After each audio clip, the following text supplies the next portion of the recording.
episode of the Todd Durkin Impact Show. And today I have a very special guest in the house. His name is Jameis Winston. You're like, I know that name. I know that. How do I know that name? You're going to hear all about Jameis Winston today. And Jameis, welcome to the show. Grateful and blessed to be here, brother. Man, it's great to have you in San Diego. What brought you to San Diego? I want to get into everything, but what brought you to San Diego? You're here for at least a week. What brought you out here? You, man. You brought me out to San Diego. I wanted to learn from you. You are one of the best trainers in the world. You work with someone that I admired my entire life in Drew Brees. So I just wanted to be a part of that process and just add that to my arsenal to be able to compete better and to be able to be a better quarterback. So, folks, we're out here training, and Jameis is like, hey, I heard about your podcast. I'm like, well, Jameis, we got to hop on the podcast. He's like, absolutely, because we're touching a lot of people.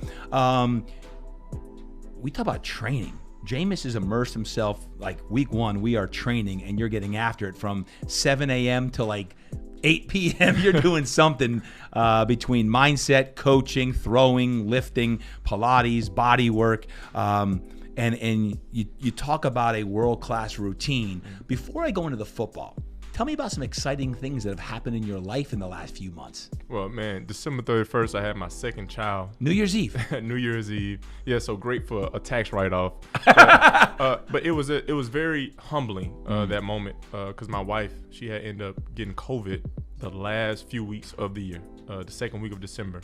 So we were in football season. We had Kansas City. I got the call that she had COVID on that Friday. So I had to sit out for 5 days. I missed the Kansas City Chiefs game. She's 8 months pregnant. Oh. She's due, so she was due on New Year's Eve, right? So she's like panicking. Turns out my 2-year-old, he ends up getting COVID. So whole Christmas break, my birthday is January 6th, no family. So it was very humbling. The only time I got to see my wife, the first time I saw my wife, when she was in the delivery room. What? The good news is the doctor said that our baby was immune from COVID because she had it while she was with him. Was she symptomatic, or your 2-year-old symptomatic with COVID? Or so my wife and 2-year-old had COVID. Yeah. But my baby, the doctor said he's immune to COVID. Right. So she was in her 14 days. Did she get sick? Like really? So she lost taste and smell. My son, Lord willing, like he was fine. He still was bouncing off walls. The only thing was I couldn't be with him, like FaceTiming him, reading books with him. Like it was just, when you're in the season, it's so like it's small times that you gotta get a chance to spend time with your family. Amen. Mondays, Amen. Tuesdays, Fridays, and Saturdays, when you have those days, like you really cherish those days because during the week you're working. And to be able to I'm away from my family for 3 weeks, 4 weeks, that's the most challenging part. In the off season, you're like, okay, when do I get a break from you guys? Do you feel that having now a second baby gives you more purpose of even while you're out here, while you're training at even another level, like from a purpose perspective, has your second child even given you more depth, do you believe? My first child, instantly when he came into this world, I knew then and there, it's way bigger than me. Yeah. And me and my wife, we came to understand and we agreed, hey, we have to start putting our family and our faith first. That's it, because now we got somebody that we're accountable for the rest of our lives. When my second child came, it was amazing for my wife because we went through so much adversity with the COVID. Yes. And it's just we had our miracle baby at the end of one of the historically during our life, a very troubling year for everyone. Yeah. So he was a happy point at the end of the year. So that was a blessing for us. Wow. Well, congratulations on that. That is awesome. Thank you. You told me when we sat down on day one that you're willing to do whatever it takes to be great. What do you think it takes to be great?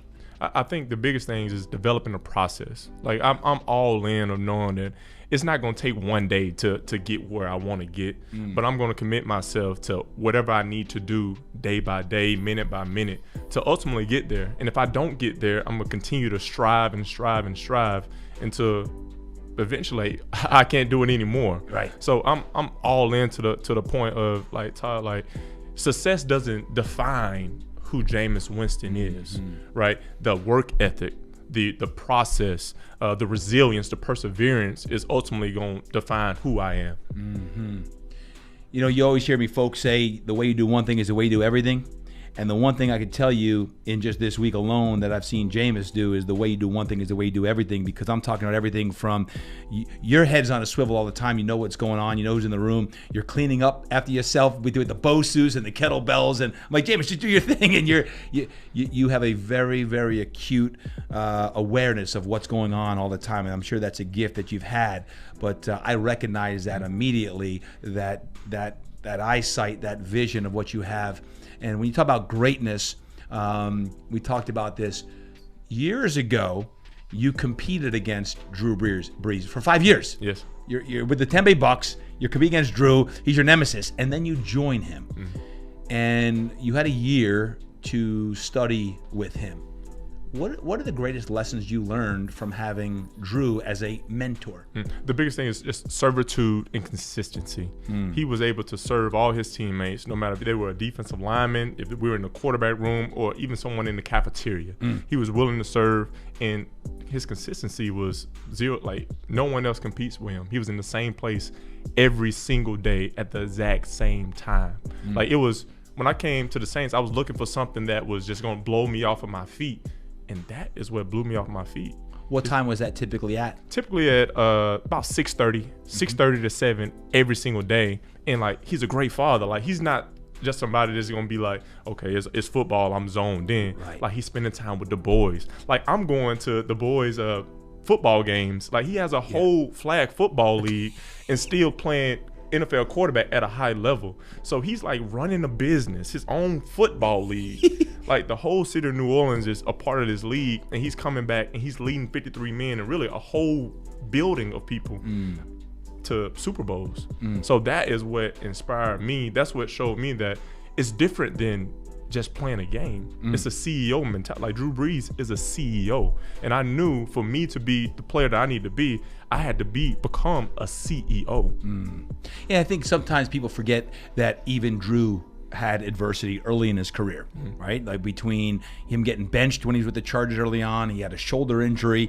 I think all of those things strengthened him as an athlete and made him who he was throughout, especially the tail end, the last 10 years of his career. As you're going into year 7, what he just, as he retired, was in year 20 of that. Can you imagine going another 13 years in the league? Lord willing. That'd be awesome. Lord willing. And one thing about Drew, like, I understand he's a great example of success is in a struggle. Yeah. Like, no matter what is in front of you, no matter what you're faced with, you got to understand that you have to be comfortable being uncomfortable. And even last year, he battled so many different things that no one knew about. Right. And he didn't care. Yeah. Like, he just came to work. That's to right. be who he was. Like, the teammates didn't have to know. Like, we knew because we were around him every single day. We saw the pain. We saw the anguish, but we also saw the perseverance. When it was time for game day, all that stuff don't matter. Yeah. He's going out there. Well, when I asked him about you, one of the things I felt from him was that he loved that you were always asking him questions. Because for 5 years, you didn't have that mentor. You were the guy in Tampa Bay, didn't have a senior vet to learn from. And next thing, Drew is like, loved the fact that you wanted to be in the film room, studying film and learning these things, because he took on a different role, I believe, in the last few years of his career as a quarterback, as a mentor in all aspects of life. Jameis, we've talked about this. You know, I'm a get your mind right guy. Yes. What does get your mind right mean to you? How do you get your mind right? It starts with, as soon as you wake up, thanking the good Lord, like, Lord, thank you for giving me another opportunity to live this day. So it starts with that. Secondly, I believe it's in the process, man. Yeah. Like, every day is a different day. Every day is a new opportunity. You can be in a routine, but it's different. It's a different date. It's a different time. So I believe getting your mind right is consistently believing and committing to the process that you're on. And this, your process. It's not Drew, like Jameis Winston can't do Drew Brees' process. That's Jameis exactly can't do TD's process. Yep. I have to do my individual process. What does that morning routine look like for you? You talk about getting up, praying. What does your early morning routine look like? My early morning routine, I get in the Word. I'm reading a Psalm a day. I'm reading a Proverb a day. I'm reading a book in the New Testament or the Old Testament, and then I go and listen to a Tony Evans podcast. I love his church. Yep. It's Urban Alternative. Okay. Is his foundation, and then I stretch. I stretch to get my body right. How long do you stretch for? I stretch about 20 minutes. Okay. It's something new. While listening to Tony? Yes. It's like a sun salutation. Just get my body moving. I picked up this like 3 years ago. I like that. And it's been pretty good for me. Stretching spirit right there. Yeah, it's a form of meditation. Yeah. And sometimes after I'm done stretching, I just lay there for 10 minutes. I turn on the app of Headspace because I think you need that alone time. You need that time with yourself.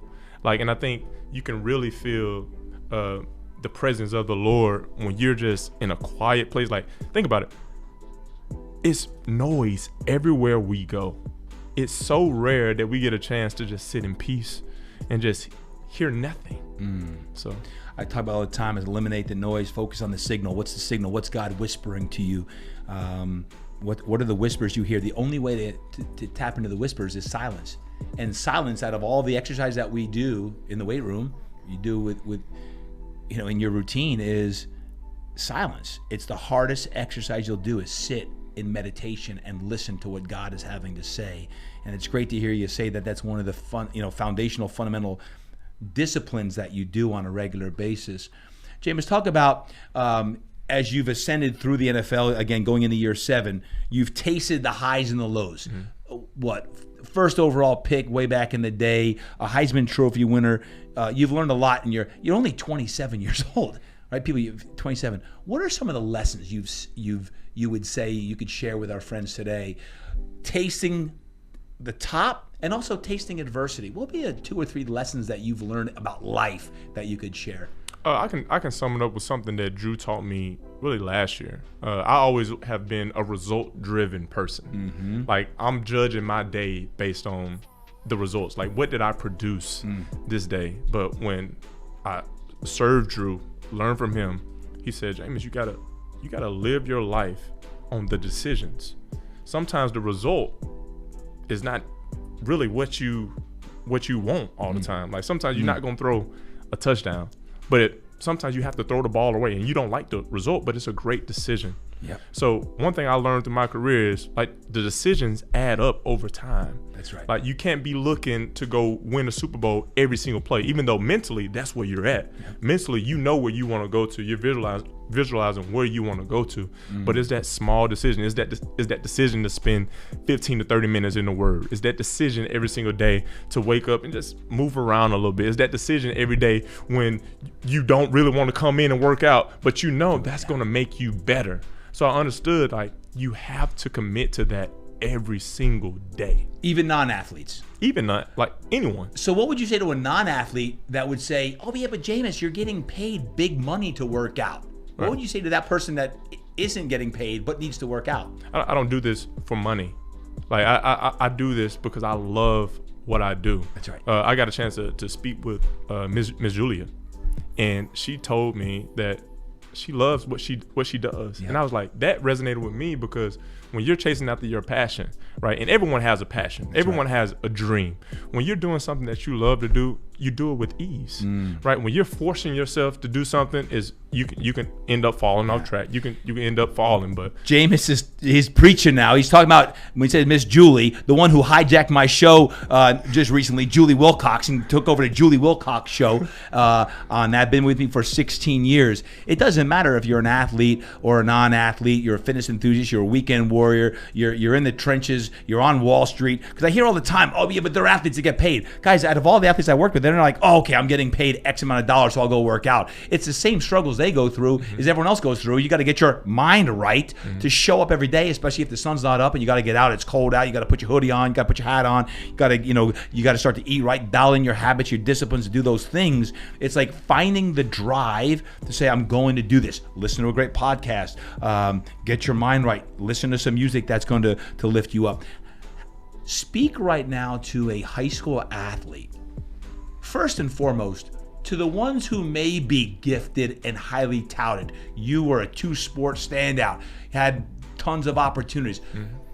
What would be something that you would share with them at the high school level, that they've got scholarship offers, they've got life is grand? What would you say to that young boy or girl today? The biggest thing that I say to any young athlete, you have to be willing to serve. When you're able to humble yourself, put your pride and ego to the side, and serve someone, you learn so much more. And nowadays in this generation, our kids they're not being out there to serve. I grew up in a house with 20 cousins. My mom is the youngest of 11.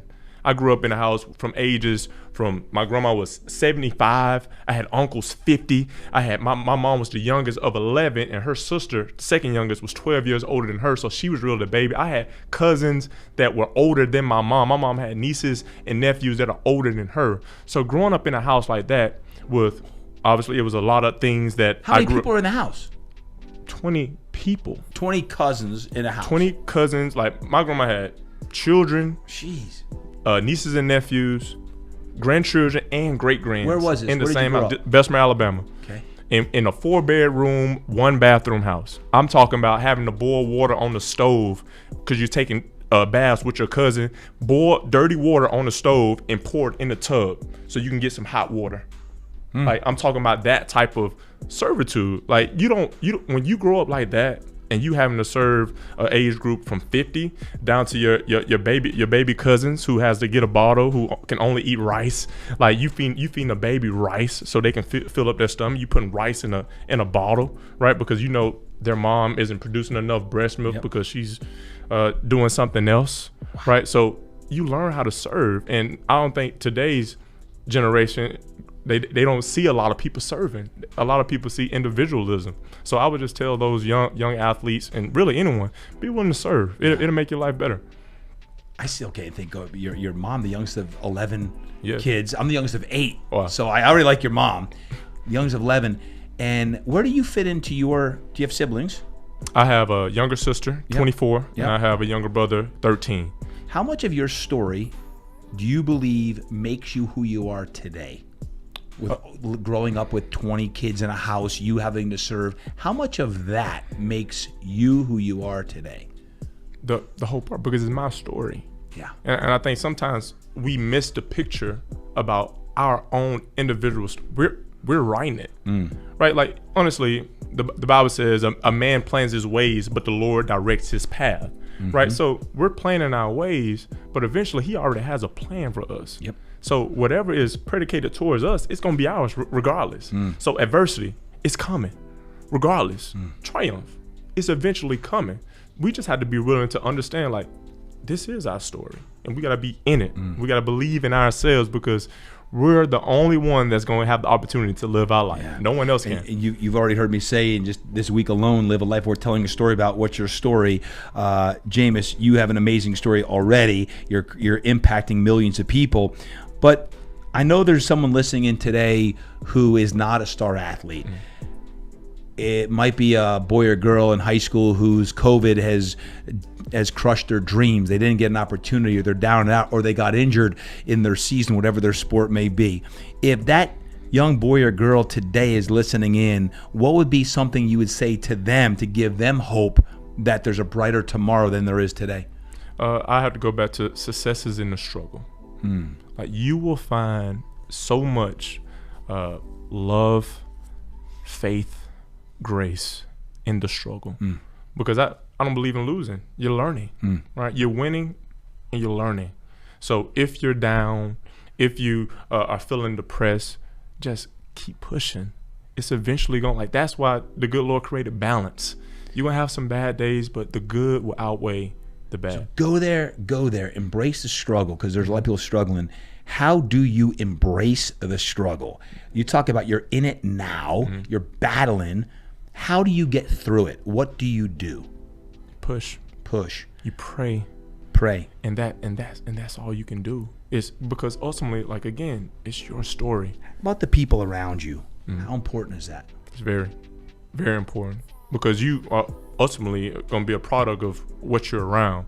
So, and I'm a product of that, because I have friends that when I first got to lead when I was in college, that they're still my friends to this day. Yep. But I know that if I'm around them for 10 hours of the day, they're not going to make me become the best. They're not going to allow me to become the best quarterback that I possibly can be. I'm still going to talk on the phone with them, but I can't be around them. Right. Because some people's energy doesn't necessarily match your energy, and there's nothing wrong with that. Yep. It's just you have to be able to be around someone like yourself, like my trainer Otis, like my agent, that is always proactively, not reactive, but proactively pushing you to be the best.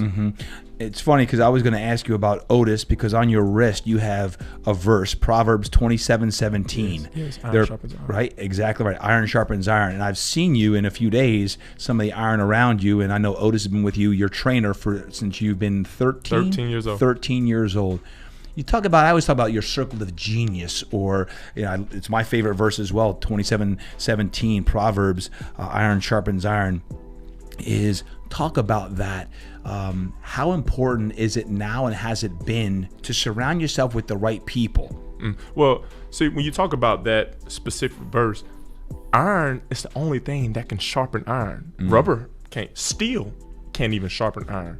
So you have to have those two solid foundations, and you put them together, and the only way they can sharpen is they rub together. So it's a tough process. It's tough to grow. It's tough to forget about something. It's tough to get back on your feet, but you're sharpening. Just understand, you're getting stronger, right? When someone sharpens a blade for the knife to be smooth, that knife is going through a hard process. You got to keep slicing it off. That's right. If you want to cut it smooth. So you got to understand, sometimes you got to get chopped down to rise back up. What would be something that you wish the world knew about you that they don't? I just wish the world knew that I'm a servant at the end of the day. No matter what the media may say, no matter what my teammates may think about me, I'm willing to serve. So I don't care if you're the bag lady at Publix or the buggy man at Publix. I'm willing to serve you. If you got to push 10 buggies, I'm gonna go push 12. I'm gonna help you out, and that's what I want. Awesome. I want people to know me as a servant leader. I'm willing to serve at any given time. That's awesome. Awesome. You had the opportunity to work with Darren Sproles in your workout. Yes. And the reason I bring that up, because him and Gerald McCoy, Gerald was a teammate of yours in Tampa Bay, and encouraged you years ago to come out. And with Drew, those are two guys I know that I would consider thermostats. They set the temperature in a room. And then you coming in today was a pretty iconic, epic session of energy with some guys I've trained for 10 plus years, and then someone like yourself coming in. I do believe that you talk about servant leadership, serving other people. That light inside of you reaches more people than you know. How do you keep that light lit? You got to stay a little kid. We're so quick to want to be an adult, to be super mature, but that love for the game, that love for your specific passion, you got to want to do that every day. My 2-year-old, he's nonstop. You're just like, where is this energy coming from? he's not. That's how kids approach every single thing. We were once a kid, so that's still inside of us. That's right. Just because we're 27 or 47, we still got that inner kid inside of it. And that's what Coach Otis, he preaches all the time. When we're out there on the field, and yes, it's hot. Yes, it's tough. In life, yes, you're going to get knocked down, but you still got that inner kid inside of you. Absolutely. To inspire you, to get you up, get you pumped. That's right. It doesn't matter how old you are. You want to have fun. You want to enjoy the process, and you got to remember to not take yourself so seriously sometimes, because sometimes we're adults and we got all these responsibilities, and it actually is nice to loosen on up. What are you most looking forward to in the future? I'm looking forward to the process, and I'm embracing every part of it. It's going to be a day by day. It's going to be marginal improvements, and when you think about something that's marginal, it's not just, man, I'm going up and I'm still going up. You're going to have some setbacks. Yeah. But I'm going to embrace that too. Yep. Right? But long as you keep pushing, I believe it's going to happen. I believe we're going to overcome this thing. Tell me about the Saints this year coming up. It's a new era, and there's great opportunity that exists. What are you hoping for? What do you prognosticate? What do you predict? It's a huge year for the New Orleans Saints organization, and you as well. Yeah, well, I'm just grateful to have the opportunity to get a chance to be the quarterback of a team, but someone that I looked up. I got big shoes to fill, literally. I never seen a 6-foot quarterback with as big as feet as Drew. But I'm just looking forward to embracing this organization and working with my teammates, because every given year, our main goal is to win the Super Bowl. But I know that comes with hard work, that comes with servitude, and it comes with gratitude. Yeah. Do you feel in your head that you've got to fill those shoes of Drew, or you take the lessons you've learned from Drew and be Jameis and lead the way you know how, and with what Drew has planted already with the organization, and then go lead that team to where they need to go? Well, I have to be Jameis Winston because I literally cannot be Drew Brees. Yeah. So I'm definitely going to take the lessons that he taught me and just build off those. I mean, there's some things that Drew does that I know, like, okay, I'm not going to do that because I have to be who I am. That's right. But I would be a fool to miss the lessons and have an ego to not take in what this man has taught me over the course of 8 months. I think one thing a great leader does, has the ability to raise everyone else's game around them. And that's something that I know you've done in Tampa Bay, you've done in New Orleans in the short time you've been there. I know Drew has done throughout his career. And I got to tell you, I'm excited for the Saints. I'm excited to watch you and the guys compete again. They kind of became my favorite team, even though I cheer for my guys. They became my favorite team, 2007-06 when Drew went down there, and now I get to continue cheering you on and the Saints on, and I'm excited for your future, man. I know what you're all about, and I can't wait to see you do your thing in New Orleans. Man, Todd, I'm excited, and I'm grateful that you allow me to come in your home and get a chance to work with you to ultimately reach that point where you led Drew, and be like him one day. Jameis, this is the Impact Show. Impact to me is legacy. What does the word impact mean to you, and what is Jameis Winston's legacy someday going to be all about? The word impact means to me is being able to multiply what you want to leave. So I want to be a servant. I'm going to be a servant. So I want to multiply other servants. I want to multiply other disciples. The Great Commission says, go and make disciples. So I want it to be easy. Like, I want to be like Jameis. What is Jameis like? Character, honor, integrity, discipline. Those are 4 things that I want to be able to show, and it's easy. When people see me, they think of those things, and it's easy for them to do it because they've seen someone go through trials, but get back up and try again. Wow. Powerful words, powerful words. I just want to say thank you. Thank you for being here today. If there's any final words that you have, that you feel like you got something stirring in your mind, you want to speak some wisdom, life into someone that might be listening in today, any final words that you have before we wrap up today? Yeah, anyone. Again, I keep talking about gratitude because I'm grateful for you.